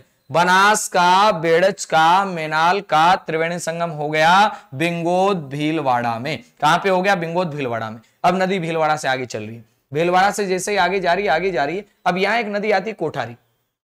कोठारी नदी दिवेर की पहाड़ी, राजसमंद से निकलती है। कोठारी नदी के किनारे बागुर की सभ्यता है। कोठारी नदी पर मेजा बांध बना हुआ है भीलवाड़ा में। मेजा बांध मेज नदी पर नहीं बना है, याद रख लेना, मेजा बांध मेज नदी पर नहीं बना है, मेजा बांध भीलवाड़ा में बना है। इसी के ऊपर ग्रीन माउंट पार्क जिसे कहते हैं ये। इसके बाद नदी आई नंदराय में आकर के मिल गई किसमें? तो आप कहेंगे बनास में। अब फिर आगे चले अजमेर से, अजमेर का केकड़ी है, ब्यावर है, नसीराबाद है। आगे चले तो यहां टोंक, याद कर लेना, फिर त्रिवेणी संगम बन रहा है। खारी नदी निकल के आ रही है बिजराल की पहाड़ी से, जो भीलवाड़ा राजसमंद की सीमा पे। इसके बाद में नारायण सागर बांध बनाओ खारी नदी पर, टोंक के अंदर, और यहां फिर त्रिवेणी संगम बन जाता है। बनास का, डाई का, खारी का, कहां पे? राजमहल टोंक में। यहां पे संगम बना था बनास का, बेड़च का, मेनाल का, कहां पे? बिंगोद भीलवाड़ा में। बनास का, डाई का, खारी का त्रिवेणी संगम कहां बन जाता? तो आप कहेंगे राजमहल टोंक में, और बनास का चंबल का सीप का त्रिवेणी संगम कहां बन जाता है? रामेश्वरम में। आप कहेंगे सर माही सोमजाखम का बेणेश्वर डूंगरपुर में। याद रख लेना, महत्वपूर्ण बात बता रहा हूं। फिर आती है डाई नदी, तो बनास है, बनास के बाद खारी है, खारी के बाद डाई है, इन त्रियों को त्रिवेणी संगम बन जाता है। डाई भिनाई इजमेर से निकलती है। आगे चले, बिसलपुर बांध बना हुआ, याद कर लेना, बिसलपुर बांध बना। बिसलपुर बांध कहां पे बना? टोंक के अंदर बना, बनास नदी के ऊपर। फिर मोरेल नदी आपका आती है, मोरेल के बाद में बनास चंबल सीप त्रिवेणी संगम हो जाता है। कहां पे? रामेश्वरम सवाई माधोपुर के अंदर। चलें आगे चलते हैं। अब जैसे ही आगे चलते हैं तो अपने पास आती है बनास की सहायक नदियां, याद कर लेना। आयड किसकी सहायक नदी? बनास की। बेड़स किसकी सहायक नदी? बनास की। गंभीरी है, वाजन है, गुजरी है, कोठारी है, मेनाल है, खारी है, डाई है, मोरेल है, सीप है, चाकन है, आलनिया, काली सील है, ढील है, मानसी, सोदरा, ये सारी किसकी सहायक नदियां? तो आप कहेंगे बनास की। अरावली के समानांतर बहने वाली नदी कौन सी? अपना उत्तर आएगा बनास है। बात आएगी मीठी भूरी रेतीली मिट्टी है, इसरदा परियोजना का संबंध कौन से जिले से? तो अपना उत्तर आएगा सवाई माधोपुर से। बात आती है बेड़स नदी की, याद कर लेना। बेड़स नदी का उद्गम कहां से होता है? गोगुंदा की पहाड़ी से। गोगुंदा की पहाड़ी बोले तो कहां पे? उदयपुर में। गोगुंदा की पहाड़ी बोले तो कहां पे? उदयपुर में। प्रारंभिक नाम इसका क्या आता है? आयड आता है। प्रारंभिक नाम इसका क्या आता है? आयड आता है। नोट लगा के लिख लेना। आयड नदी उदय सागर झील के बाद में बेड़च नदी कहलाती है। आयड नदी उदय सागर झील के बाद में क्या कहलाती है? बेड़च कहलाती है। समापन इसका बिंगोद भीलवाड़ा में होता है। सभ्यता इसके किनारे आहट सभ्यता थी। बांध इसके ऊपर घोसुंडा बांध चित्तौड़गढ़ में। बेड़च, गंभीरी, वाजन, गुजरी इसकी सहायक नदी है और इसकी लंबाई 180 किलोमीटर, जो कोई खास बात याद करनी नहीं।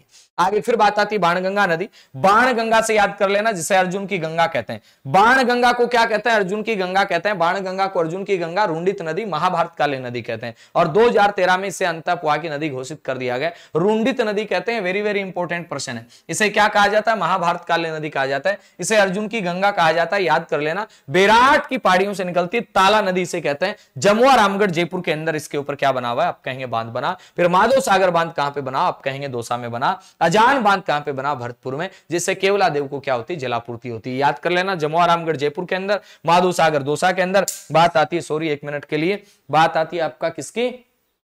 तो याद कर लेना, अजान बांध भरतपुर के अंदर, केवलादेव को जल की आपूर्ति होती है। आगे चल के यमुना में मिल जाती थी कोई टाइम में, अब नहीं मिलती है, इसलिए इसको क्या अंतःपुआ की नदी घोषित कर दिया। सहायक नदियों की बात आती है तो गुमटी नाला है, सूरा है, पलासन है, आदि किसकी सहायक नदियां? बाणगंगा की। बाणगंगा वही अर्जुन वाली गंगा, बोलो बाण देके निकाल दिया था, बस इतना याद कर लो। बाणगंगा अर्जुन की गंगा जिसे कहा जाता है। अर्जुन की गंगा, रुंडित नदी, महाभारत कालीन नदी, 2013 में अंतःपुआ की नदी घोषित किया गया। लंबाई कितनी? 380 किलोमीटर है। इसके बाद बात करते हैं तो जमुआ रामगढ़ जयपुर में, माधव सागर दौसा में, अजान बांध कहां पे बना? भरतपुर के अंदर बना। बात आती है गंभीर नदी। एक गंभीरी आती है, गंभीर नदी। गंभीर नदी करौली की सपोटरा पहाड़ी से निकलती है, जबकि जावरा पहाड़ी से निकलती है गंभीरी। वो री है, ये रे है, गंभीर नदी। बात आती है समापन यूपी के अंदर यमुना नदी में। 5 नदियों पर बांध बना। पांचना बांध मिट्टी निर्मित बांध है, करौली के अंदर बना, अमेरिका के सहयोग से। अटा, भैंसावता, बरखेड़ा, मांची, भद्रावती, जुग्गर, ये सिंचाई परियोजना इसी नदी से संबंधित है। बात इसके बाद में आती है आंतरिक अफवाह की नदियों की। आंतरिक अफवाह में आपको एक ही बात याद करनी है, काश में भी रूपा के साथ साका कर लेता घग्गर के किनारे।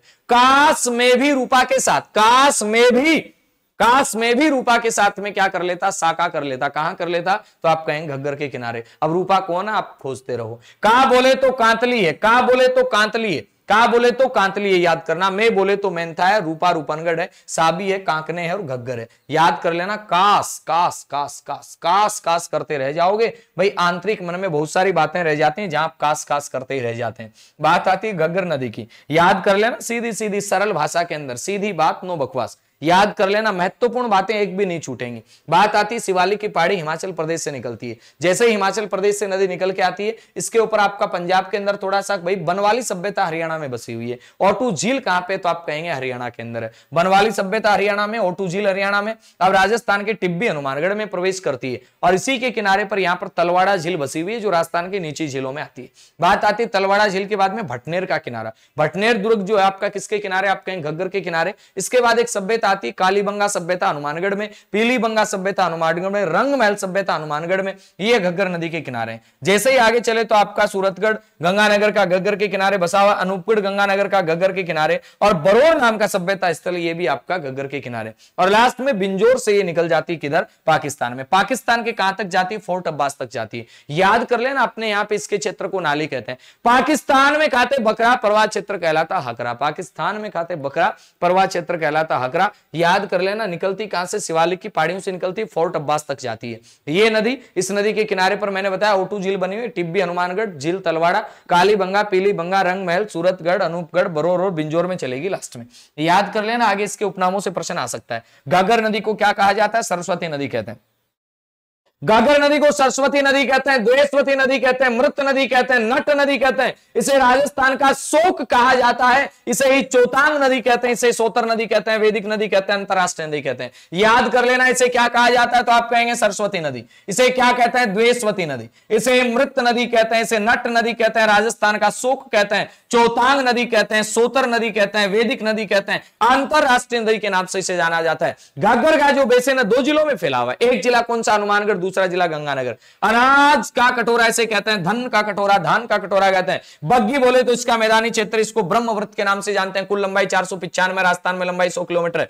अंतापुआ की सबसे लंबी नदी है, लेकिन पूर्ण रूप से राजस्थान में बहने वाली अंतापुआ की सबसे लंबी नदी कांतली आ जाएगी। याद कर लेना, प्रश्न बनेगा कि घग्गर नदी को क्या कहते हैं? सरस्वती कहते हैं। इसे ही द्वेस्वती नदी के नाम से जानते हैं। बात आती है मृत नदी, नट नदी, राजस्थान का शोक कहते हैं, चौतांग, सोतर, वैदिक नदी और अंतरराष्ट्रीय नदी। ये वैदिक नदी है, वो महाभारत कालीन नदी थी, बाण गंगा, अर्जुन की गंगा जिसे कहते हैं। बात करते हैं बनास नदी को क्या कहते हैं? वर्णासा कहते हैं, बनास को वशिष्ठी कहते हैं। और क्या कहते हैं सर? चंबल को क्या कहते हैं? चर्मणवती कहते हैं। चंबल को राजस्थान की कामधेनु कहते हैं। चंबल को सर लूनी को क्या कहते हैं? अंतसलीला कहा था कालिदास ने। क्या बात कर रहे हो भाई साहब आप? याद है? मैं यूं सर पूछो आप तो कुछ भी हम बता देंगे, क्योंकि हम फर्स्ट ग्रेड की तैयारी कर रहे हैं। फेंक जहां तक भाला जाए, द्वंद कहां तक पाला जाए, युद्ध कहां तक टाला जाए, तू भी है राणा का वंशज, फेंक जहां तक भाला जाए, फेंक दो भाला और दिखा दो पेपर के अंदर। याद करना, काकने नदी, मसूरदी, ये अंतः प्रवाह की सबसे छोटी नदी है। अंतः प्रवाह की सबसे छोटी नदी काकने मसूरदी नदी है। याद कर लेना, उद्गम कहां से होता है? मीठा की खाड़ी के अंदर तो जाके समाप्त होता है। कोठारी गांव जैसलमेर से निकलती है, भुज झील बनाती है, मीठा की खाड़ी में चली जाती है। कौन सी नदी? तो आपका उत्तर आएगा काकने नदी। बात आती है काकने नदी के बाद में आपका मेंथा नदी। मेंथा नदी का उद्गम कहां से होता है? मनोहरपुरा की पहाड़ी, जयपुर से होता है। और सांबर झील में सबसे ज्यादा लवण डालने वाली, सबसे ज्यादा नमक डालने वाली नदी कौन सी? मेंथा नदी। बात आती है मेंथा नदी के किनारे जैन धर्म का लूणवा तीर्थ स्थल बसा हुआ है। कौन सा? लूणवा। बात आती है नीचे से एक नदी आती है जिसका नाम आता है रूपनगढ़ नदी। रूपनगढ़ नदी आपका कहां से निकलती है? तो आप कहेंगे सर किशनगढ़ से निकलती है। सलेमाबाद इसके किनारे पर बसा हुआ है, याद कर लेना। और निम्बार्क संप्रदाय की जो प्रमुख पीठ आती है ये भी सलेमाबाद के अंदर है। रोहिली नदी कहां पे? जैसलमेर में। निमड़ा नदी कहां पे? बाड़मेर में। जोजरी नदी कहां पे? जोधपुर के अंदर आती है। चलें आगे चलते हैं तो आती है कांतली, हमारे वाली कांतली भाई साहब, हमारे वाली कांतली, बिल्कुल जी हाँ, हमारे वाली कांतली नदी। कांतली नदी का उद्गम कहां से होता है? खंडेला से चली, मंडेला तक चली। खंडेला से मंडेला तक, खंडेला से निकलती है, मंडेला में जाती है, खंडेला से निकलती है, मंडेला में जाती है। याद कर लेना। परसरफिन बनेगा। कांतली क्यों कहते हैं? क्योंकि मिट्टी का तेज कटाव होता था। खंडेला से लेकर के मंडेला तक जाती है। खंडेला सीकर के अंदर आता है। मंडेला कहां पे आता है? तो आप कहेंगे सर ये तो चूरू की सीमा पे आता है। थोड़ा सा आगे बढ़ जाती तो ये चूरू के अंदर भी चली जाती। चूरू और बीकानेर 2 जिले ऐसे हैं, याद रख लेना। चूरू और बीकानेर 2 जिले ऐसे हैं जहां कोई नदी नहीं है। चूरू और एक बीकानेर 2 जिले ऐसे हैं जहां पर कोई नदी नहीं है। याद कर लेना, राजस्थान में बहने वाली अंतः प्रवाह की सबसे लंबी नदी पूर्णतः ये 100 किलोमीटर यही है। बात आती गणेश्वर सभ्यता, ताम्रयुगीन सभ्यताओं की जननी जो है वो आपका गणेश्वर सभ्यता, निमका थाना के अंदर। इसी के किनारे क्षेत्र की बात करते हैं तोरावाटी, जो तंवर राजवंश के नाम के आधार पर इसका तोरावाटी नाम पड़ा। सुनारी सभ्यता इसी के किनारे झुंझुनू में। बात आती है साबी नदी की, याद कर लेना। मैंने क्या कहा था? सागी सागर में है, सागी सागर में। साबी नदी आंतरिक अफवाह की नदी है, साबी नदी है, याद कर लेना। उद्गम कहां से होता है? सेवर की पहाड़ी, जयपुर से। समापन कहां पे होता है? पटौदी, हरियाणा में, नफजगढ़ झील के किनारे। सभ्यता की बात करते हैं तो जोधपुरा सभ्यता है, जयपुर के अंदर, इसी के किनारे, साबी नदी के किनारे। बात आती है रूपा रेल की। रूपा रेल को वरा नदी कहते हैं, लसावरी नदी कहा जाता है। मोती झील इसी के किनारे, जिसे भरतपुर की लाइफलाइन कहते हैं। उद्गम इसका अलवर की थानाजी पहाड़ी से होता है। और काकुंड नदी कहां की? तो अपना उत्तर आएगा भरतपुर की। काकुंड नदी कहां की? भरतपुर की। त्रिवेणी संगम आपको बताया 4 बनते हैं, माही, सोम, जाखम, बेणेश्वर, डूंगरपुर में बनता है। बात करते हैं बनास बेड़च मेनल का बिंगोद भीलवाड़ा में बनता है। बनास डाई खारी का राजमहल टोंक में बनता है। बनास संबल सीप का रामेश्वरम सवाई माधोपुर के बनता है। आगे फिर बात आती है राजस्थान के प्रमुख जलप्रपात कौन से हैं? तो आपको बताया चुलिया जलप्रपात चंबल में बना, चंबल नदी पर, चित्तौड़गढ़ में बना। भीमलत जलप्रपात मांगले नदी पे बूंदी में। मेनाल पर भीलवाड़ा में। अरना झरना जोधपुर में। दिरका कुंड कहां पे? भरतपुर में। आगे फिर बात आती है अपनी लास्ट नदियों के किनारे बसे हुए दुर्ग महत्वपूर्ण कौन से हैं? मैं आपको बताता हूं, वैसे बहुत सारे। घग्गर है, आपका घग्गर के किनारे भटनेर है। बेड़च गंभीरी के किनारे चित्तौड़गढ़ है। चंबल बामनी के किनारे भैंसरोडगढ़ है। परवन शेरगढ़ के किनारे है, शेरगढ़ परवन के किनारे कोसवर्धन किला कहते हैं। परवन काली खोइन के संगम पर मनोहर थाना और काली सिंधाऊ के संगम पे गागरोन दुर्ग। ये थी अपनी सुपरफास्ट क्लास। स्पीड के अंदर कुछ चीजें आपको एक आध समझ नहीं आई होंगी, लेकिन इसके लिए डिटेल से अपन पढ़ें तब आए, क्योंकि नदियां एक दिन में नहीं होती, एक घंटे में नहीं होती। मैंने केवल इसका क्विक रिवीजन किया है और ये दिखाने का प्रयास किया है कि आप क्रैश कोर्स किसे कहते हैं, क्रैश कोर्स की प्रासंगिकता होती क्या है। ये क्रैश कोर्स होता है, मैटर एक भी नहीं छूटे और पूरे का रिवीजन हो जाए। आप दो चार ऊपरी ऊपरी बातें बता दें तो वहां क्रैश कोर्स नहीं। क्रैश कोर्स का मतलब मैटर पूरा हो लेकिन स्पीड से हो। जय हिंद जय भारत। कैसे लगी क्लास ये जरूर बताना। मिलते हैं नई क्लास में। जय हिंद जय भारत।